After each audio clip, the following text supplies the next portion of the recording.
فتح مکہ کے واقعے کے پیچھے کچھ امیڈیٹ ریئیکشنز تھے، امیڈیٹ ایکشنز تھے جن کے رد عمل کے طور پر فتح مکہ کا جو پلان تھا نبی صلی اللہ علیہ وسلم کو بہت جلدی بنا کر بہت جلدی ایکسیکیوٹ کرنا پڑا۔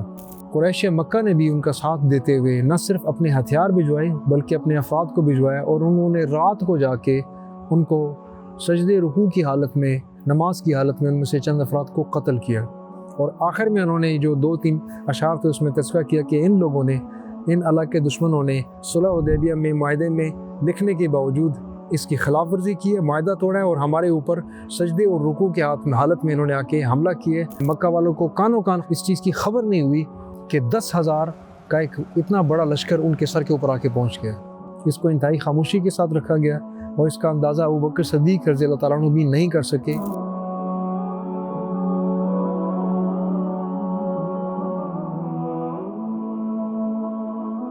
السلام علیکم ورحمۃ اللہ وبرکاتہ۔ فتح مکہ کے اسباب۔ صلح حدیبیہ کے 1 سال بعد نبی اکرم صلی اللہ علیہ وسلم نے اپنا عمرۃ القضاء، جو کہ صلح حدیبیہ کے موقع پر نہیں کر سکے تھے، اس کو کمپلیٹ کیا اور مکہ میں 3 دن قیام فرمایا۔ اور مکہ میں قیام کے دوران انہوں نے سیدہ میمونہ رضی اللہ تعالیٰ عنہ کے ساتھ نکاح کیا، اور اس نکاح کے بعد انہوں نے ولیمے کی دعوت پورے مکہ کو دی۔ ان تمام مشرکین مکہ کو جو کہ نبی صلی اللہ علیہ وسلم کو نبی ماننے کو تیار اس وقت تک نہیں تھے۔ یہ ایک بڑا پازیٹیو جیسچر تھا جس سے لوگ بہت زیادہ امپریس ہوئے، لیکن معاہدے کے مطابق نبی اکرم صلی اللہ علیہ وسلم 3 دن سے زیادہ مکہ میں نہیں رہ سکتے تھے۔ ان کو مجبور کیا گیا اور انہوں نے مکہ سے باہر نکل کر صرف کے مقام پر یہ ولیمہ دیا۔ صرف کا مقام اس وقت مکہ سے تقریباً 12 کلومیٹر باہر ہے۔ وہاں سے نکلنے کے بعد جو اس قسم کا واقعہ ہوا اور پورے مکہ کو دعوت دی گئی، اس کا ایک بڑا پازیٹیو ایفیکٹ ہوا، بڑا مثبت اس کا اثر ہوا، اور اس مثبت اخلاقی وار کے زیر اثر، سائیکولوجیکل وارفیئر کے زیر اثر آ کر خالد بن ولید رضی اللہ تعالیٰ عنہ نے کچھ اور وجوہات اور اس آخری وجہ کے تحت جا کر مدینہ میں جا کر نبی اکرم صلی اللہ علیہ وسلم کے سامنے بیٹھ کے اسلام قبول کیا اور کلمہ شہادت پڑھا۔ نبی صلی اللہ علیہ وسلم نے ان کی بہت زیادہ حوصلہ افزائی فرمائی، ان کے لیے دعائیں فرمائی، اور ان کو سیف اللہ کا، اللہ تعالیٰ کی تلوار ہونے کا لقب ان کو عطا فرمایا۔ انہوں نے یہ بھی گزارش کی کہ جو اس سے پہلے وہ کوششیں اسلام کے خلاف کر چکے ہیں، اس کے مداوع کی اللہ تعالیٰ ان کے لیے توفیق عطا فرمائے، ان کے لیے خصوصی دعا کیجیے۔ نبی صلی اللہ علیہ وسلم نے کی۔ اسی طرح عمر بن عاص، جو انہی کے بچپن کے دوست تھے، اکرمہ، عمر بن عاص، صفوان بن امیہ اور خالد بن ولید اور عمر بن خطاب بھی بچپن کے ساتھی تھے سارے، لیکن اب 2 مختلف گروپوں میں تقسیم ہو چکے تھے۔ عمر بن عاص بھی جو کہ اس طرف سے تھے، وہ بھی اس لمحے میں یعنی فتح مکہ سے پہلے اور اس عمرۃ القضاء 7 ہجری کے بعد کے درمیانی عرصے میں وہ بھی مدینہ میں گئے اور انہوں نے بھی اسلام قبول کر لیا۔ یہ وہ تھے جو بعد میں فاتح مصر بنے اور اسلامی تاریخ کے بڑے مدبرین، ملٹری اور پولیٹیکل اسٹریٹجسٹ میں ان کا شمار ہوتا ہے۔ یہ لٹل بیک ڈراپ جو معاملہ تھا، جو تاثیر پیدا کرتا ہے بعد میں جا کے اس فتح مکہ کے واقعے پہ۔ فتح مکہ کے واقعے کے پیچھے کچھ امیڈیٹ ریئیکشنز تھے، امیڈیٹ ایکشنز تھے جن کے رد عمل کے طور پر فتح مکہ کا جو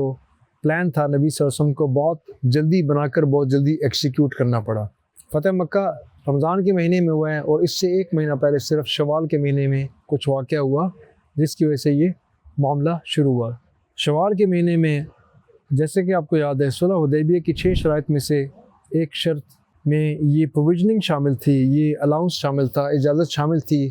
قریش مکہ اور مسلمانوں کے علاوہ کے تمام جو کہ بنیادی حلیف تھے، ایک دوسرے کے حریف تھے، ایک طرف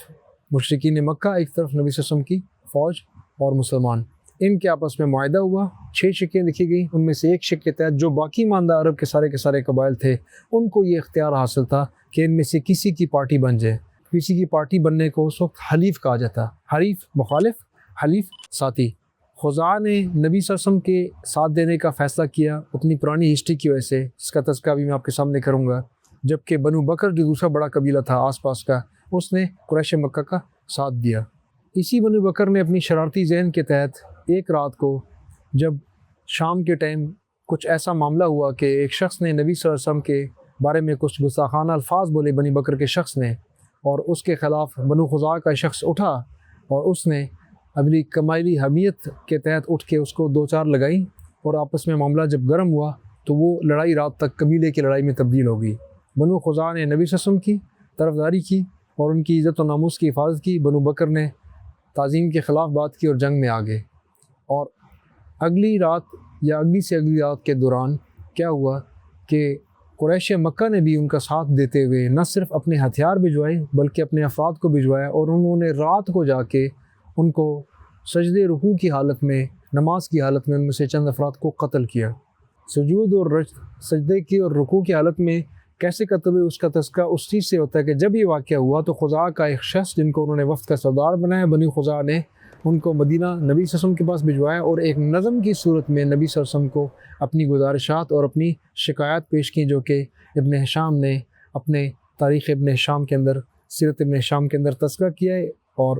ابن اسحاق سے نقل کیا، انہوں نے بھی تذکرہ کیا، ابن ہشام نے بھی اس کا تذکرہ کیا، بعد کے مؤرخین نے وہیں سے اس کا تذکرہ لیا ہے۔ اس میں انہوں نے بیان کیا دو چیزوں کو، مختصر ایک صفحے کی نظم ہے جس میں انہوں نے بیان کیا کہ ہم آپ کے بہت قریبی ہیں، اور ان کو واسطہ یاد دلایا اپنے اس بزرگ خاتون کا جو نبی صلی اللہ علیہ وسلم کے خاندان میں قصی بن کلاب، اگر آپ کے ذہن میں نام ہو تو قصی کی جو وائف تھیں وہ بنو خزاعہ سے تھی، خزاعہ کے سردار کی بیٹی تھی حبہ بنت خلیل۔ یہ وہی خاتون تھی جن کے خزاعہ میں ہونے کی وجہ سے، اور اس وقت خزاعہ جو تھا وہ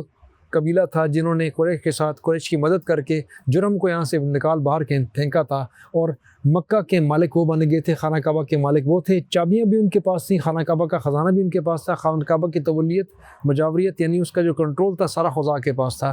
خزاعہ کی اس بیٹی، اس خاندان کی بیٹی جب قصی کے ساتھ بیوی بن گئی، نکاح ہو گیا ان کا، تو والد کی وفات کے بعد اس اکلوتی خاتون کی وجہ سے اس اکلوتی خاتون نے اپنی جانے سے پہلے وصیت کے طور پر قصی کو سب کچھ حوالے کر دیا، اور اس طریقے سے یہ سارا کچھ نبی صلی اللہ علیہ وسلم کے والدین میں یعنی قصی بن کلاب سے ہوتے ہوئے نبی صلی اللہ علیہ وسلم تک پہنچا۔ یہ چابیاں اور یہ جو خانہ کعبہ کی تولیت تھی یہ سارا ادھر سے آیا، اور دوسری بات ہی چونکہ خزاعہ کی یہ خاتون قصی کی وائف تھی اس لیے نسل اس خاتون سے چلی ہے۔ اسی کا تذکرہ اس خط کے اندر، نظم کے اندر شخص نے کیا کہ آپ کعبۃ اللہ کے مالک ہیں اور ہم آپ کو پیدا کرنے والے ہیں، یعنی وہ جو خاتون حبہ بنت خلیل وہ ہماری خزاعہ کی خاتون تھی۔ اور آخر میں انہوں نے جو دو تین اشعار تھے اس میں تذکرہ کیا کہ ان لوگوں نے، ان اللہ کے دشمنوں نے صلح حدیبیہ میں معاہدے میں لکھنے کے باوجود اس کی خلاف ورزی کی ہے، معاہدہ توڑا ہے، اور ہمارے اوپر سجدے اور رکوع کے حالت میں انہوں نے آ کے حملہ کیے اور ہمارے ساتھ قتل و زیادتی کی ہے۔ نبی صلی اللہ علیہ وسلم نے اس کے اوپر جو ریئیکشن کیا، خاموش تیاری کا آرڈر دیا، لوگوں کو بتایا اور خاموشی سے بتایا، آس پاس کے بنو غفار، بنو سلیم وغیرہ قبائل جو ساتھ مل چکے تھے ان کو بھی میسج دیا کہ اپنی اپنی جگہوں پہ رہیں لیکن جنگ کی موو کی تیاری کریں۔ کس کے پاس جانا ہے اس کا کوئی پتہ نہیں تھا، نہ کسی کو بتایا گیا، اس کو انتہائی خاموشی کے ساتھ رکھا گیا، اور اس کا اندازہ ابوبکر صدیق رضی اللہ تعالیٰ عنہ بھی نہیں کر سکے۔ اپنی بیٹی سے پوچھنے کے لیے آئے، حضرت سیدہ عائشہ سے ان سے پوچھا، انہوں نے جواب دیا کہ کچھ نہیں پتہ، تیاری ہے لیکن کہاں جانا ہے کچھ نہیں پتہ، ثقیف کی طرف بھی جا سکتے ہیں، حوازن کی طرف بھی جا سکتے ہیں، کسی اور کی طرف بھی جا سکتے ہیں، بنو سلیم کی طرف سے بھی جا سکتے ہیں۔ یعنی انہوں نے اس کا اظہار کر دیا کہ مجھے ایگزیکٹ نہیں پتہ، نبی صلی اللہ علیہ وسلم نے مجھے نہیں پتہ۔ انہوں نے وہ خاموشی رکھی اور سیکریسی رکھی جو نبی صلی اللہ علیہ وسلم کی جنگ ملٹری وارفیئر کا حصہ تھا، ایبسولوٹ سیکریسی، موو کا کسی کو پتہ نہیں لگتا تھا۔ یہ وہ وہاں سے سیکریسی، وار کی سیکریسی سٹارٹ ہوئی۔ آپ حیران ہوں گے اس چیز کو دیکھ کے کہ 450 کلومیٹر سے زیادہ کا راستہ، اور چونکہ زگ زیگ میں انہوں نے کیا تھا، یہ 500 سے بھی کراس کر گیا تھا، تقریباً 500 کلومیٹر کا راستہ انہوں نے 12، 13، 14 دن میں کور کیا ہے۔ اور مکہ میں جب تک مرض زہران سے آگے نکل لیجئے، مکہ والوں کو کانوں کان اس چیز کی خبر نہیں ہوئی کہ 10,000 کا ایک اتنا بڑا لشکر ان کے سر کے اوپر آ کے پہنچ گیا۔ یہ کیسے ہوا؟ اس سیکریسی کے ساتھ ہوا۔ جنگ میں سیکریسی بڑا امپورٹنٹ ایلیمنٹ ہوتا ہے، اس کو نبی صلی اللہ علیہ وسلم نے ہمیشہ قائم دائم رکھا، اس کو ہاتھ سے جانے نہیں دیا، گھر کے اندر تک بات کنٹرول کر کے رکھی، اپنے سسر تک کو نہیں بتایا کہ ہم کہاں جا رہے ہیں، حالانکہ ان سے کسی قسم کے راز افشا ہونے کی امید نہیں تھی، لیکن یہ ایک اصول تھا جو سب کو بتایا گیا کہ 1+1 ہوگا تو بات نکل جائے گی، خاموشی رکھیں۔